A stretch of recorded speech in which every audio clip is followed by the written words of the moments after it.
Hey, good morning, guys. Welcome to VVM Motor Blogs once again, and welcome to the 2000 kilometers ownership review of Super Meteor 650.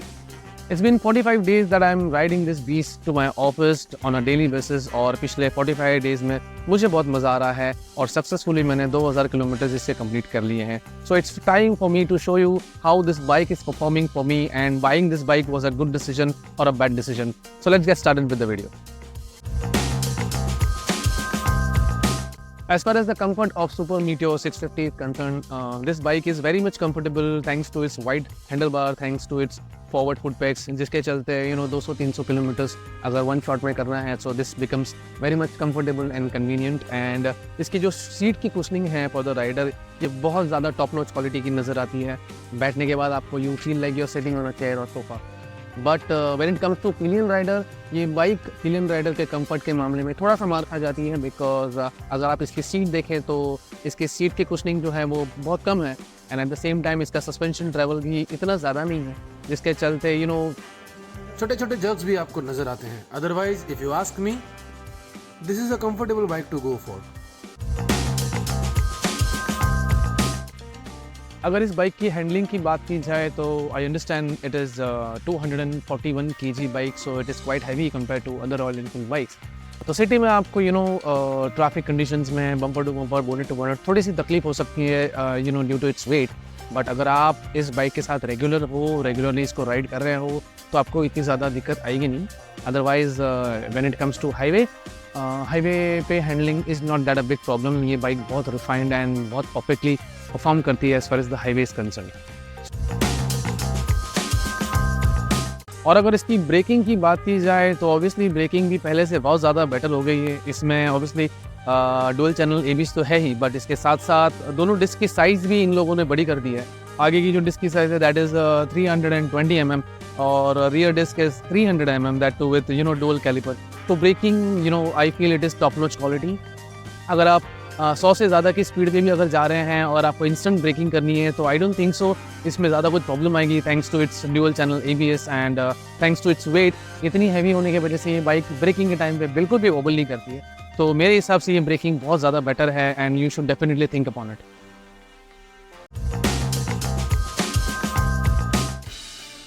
अगर इसके weight की बात की जाए तो yes it is heavy. It is 241 kg to be precise, जो normal Royal Enfield से nearly 40 kilo से ज़्यादा हैवी है. तो अगर आप सिटी में चला रहे हैं, ट्रैफिक पे या सिग्नल पे खड़े हैं तो इसका वेट आपको एक्चुअली फील होगा.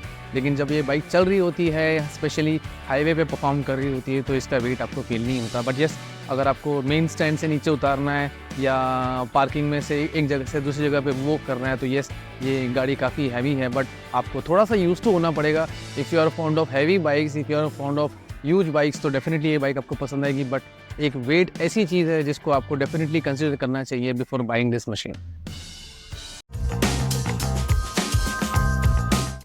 अगर इसकी वाइब्रेशन की अगर मैं बात करूं तो इस बाइक में वाइब्रेशन ना के बराबर. आई नो रॉयल एनफील्ड जो है अपने वाइब्रेशन के लिए बहुत मशहूर है या बदनाम है, ऐसा कहा जा सकता है. But thanks to twin series engine and thanks to J series engine, जिसके अंदर वाइब्रेशन बहुत कम हुई हैं. और इस बाइक के अंदर अब तक मुझे वाइब्रेशन का कोई प्रॉब्लम हुआ नहीं है. अब तक मैंने हाई स्पीड 120-130 तक किया है, बट ऑनेस्टली अब तक मुझे वाइब्रेशन वाली ऐसे कोई फीलिंग आई ही नहीं है. तो वो जो मिसपरसेप्शन है रॉयल एनफील्ड के लिए कि इनके हर बाइक में आपको बहुत ज़्यादा वाइब्रेशंस लगेंगे, जिसके चलते आपको बहुत अच्छे हैंड ग्लव्स होने चाहिए. बट इस बाइक में ऐसा है नहीं. इस बाइक को आप जैसे चाहिए वैसे हैंडल कर सकते हैं. Vibration is not the problem in this case.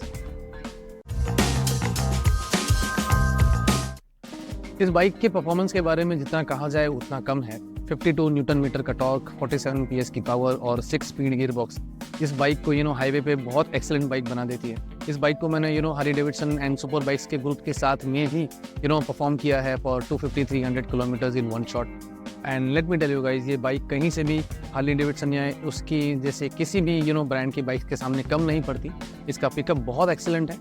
As far as the low speeds are concerned, ये लो स्पीड के अंदर भी टॉप गियर्स बहुत अच्छे से पुल अप कर लेती है. तो परफॉर्मेंस के मामले में I will give it 10 on 10. अगर आप हाई स्पीड पे जाते हैं, 120-130 पे जाते हैं, देन आपको इस इंजन की रिफाइनमेंट एक्चुअली फील होती है बिलो योर बेल्ट. अगर इसकी ग्राउंड क्लियरेंस की बात की जाए तो it is just 135 mm which is quite low compare to other bikes. तो येस, अगर आपको सिटी में मनूवर करना है तो हर स्पीड ब्रेकर से आपको बच के रहना पड़ेगा। इस बाइक को लॉन्च किया था लास्ट ईयर एंड जब इस बाइक को लॉन्च किया तो इसके इनिशियल बैच में ये बहुत कंप्लेंट आ रही थी कि इसकी हर बाइक हर स्पीड ब्रेकर से टकरा रही थी, but I believe Royal Enfield ने इसके अंदर बहुत सुधार लाया है और जब से मैंने इस बाइक को लिया है एक भी स्पीड ब्रेकर को मैंने मेरी बाइक को अब तक टच नहीं किया है। So which is a very good thing that they have improved in this part, but at the same time yes, ground clearance हमेशा इस बाइक की इशू बनी रहेगी। तो अगर आप इस बाइक को लेने के बारे में सोच रहे हैं तो make sure that whenever there is a speed breaker, whenever there are bumps, you have to take it very slowly, and at the same time you have to understand that this is a cruiser bike। तो obviously cruiser bike की जो ground clearance होती है वो कम ही होती है because low ground clearance is the one of the identity of cruiser bike।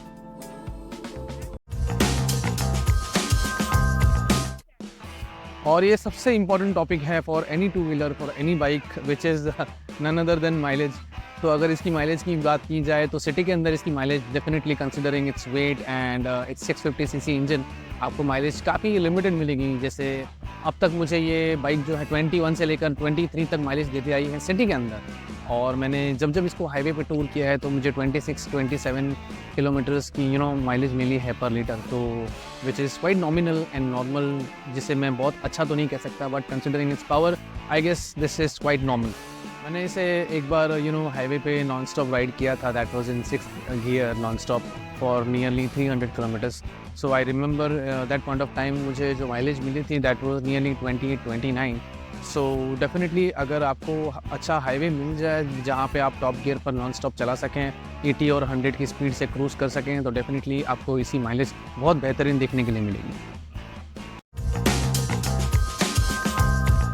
Yes, इसका engine बहुत ज़्यादा गर्म होता है कंसिडरिंग कि ये 650 सीसी की बाइक है, और अगर आप उसको ट्रैफिक में चला रहे हैं तो not just this bike but कोई भी बाइक ट्रैफिक सिचुएशन में बहुत हीट कर जाती है, इसका इंजन बहुत गर्म हो जाता है। And considering this big engine आपको उसकी हीट लिटरली आपके पैरों पर फील होती है। सो इट इज़ ऑलवेज एडवाइजेबल कि आप उसको proper protection gear and shoes पहनने के बाद ही चलाएं, बिकॉज देर आर केसेस जहाँ पे लोगों ने इस बाइक को अच्छे से हैंडल नहीं किया and they and up burning there legs.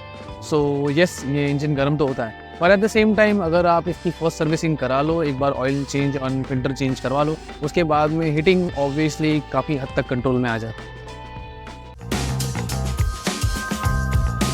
अगर इसकी अपीयरेंस एंड लुक्स की बात की जाए तो येस, ये बाइक बहुत अपीलिंग बाइक है। अगर आप इसे लेकर सड़क पर निकले तो डेफिनेटली लोग आकर आपको इस बाइक के बारे में ज़रूर पूछेंगे। एंड मेरा ऐसा मानना है कि रॉयल एनफील्ड ने अब तक जितनी भी बाइक्स बनाई हैं सारी खूबसूरत है, but this bike is definitely a turn around bike. As far as the spare parts are concerned, ये काफ़ी टॉप नॉच क्वालिटी के हैं कंपेयर टू अदर 650s। तो मेरा ऐसा मानना है कि ये बहुत ज़्यादा खूबसूरत बाइक रॉयल एनफील्ड ने बनाई है। एंड ये प्रॉपर क्रूज़र बाइक नज़र आती है। ये काफ़ी बड़ी है, ये काफ़ी ह्यूज है। अगर इसका आप रियर सेक्शन अगर देखें तो ये 150 सेक्शन की इसको टायर्स लगे हुए हैं, that too with dual exhaust. तो ये बाइक एक टॉप नॉच क्वालिटी की बाइक निकल कर आती है, and I believe Royal Enfield ने इस बार बहुत बेहतरीन काम किया है। इस बाइक को लेना इज़ डेफिनेटली एक फ़ायदेमंद डील रही, बिकॉज हर किसी को अपने गराज में एक प्रीमियम बाइक चाहिए होती है, एक कॉस्टली बाइक चाहिए होती है, और ये बाइक डेफिनेटली आपको वो फील देती है। अगर कंक्लूजन की बात की जाए तो this bike is definitely to go for, because 5 lakh के अंदर अगर आपको 650 सीसी की इतनी प्रीमियम सेगमेंट की अगर बाइक मिलती है, that too Indian make, so obviously हर किसी को इस बाइक के लिए जाना चाहिए। येस, इसके अंदर कुछ माइनस पॉइंट्स भी हैं, जैसे इसका स्टिफ सस्पेंशन, इसका ग्राउंड क्लियरेंस, इसका weight, but at the same time this bike performs excellently well, and at the same time it looks very premium. Performance भी बहुत बेहतर है, एंड रॉयल एनफील्ड होने की वजह से इसकी सर्विसिंग भी इतनी ज़्यादा डिफिकल्ट नहीं होने वाली। 5 lakhs के अंदर ऐसी बाइक आपके गैराज में खड़े रहना, it's always a proud moment for any bike rider. So it's definitely yes from my side. तो उम्मीद करता हूँ कि आपको हमारी वीडियो अच्छी लगी है। तो अगर आप लोगों को मेरी वीडियो अच्छी लग रही है तो प्लीज़ इसे लाइक कीजिए, इसे शेयर कीजिए, और अगर आप मेरे चैनल पर नए हैं तो प्लीज़ इस चैनल को सब्सक्राइब कीजिए। मिलते हैं अगले एक्साइटिंग वीडियो के अंदर, अगले एक्साइटिंग कंटेंट के अंदर, only in VVM Motor Vlogs। Thank you guys.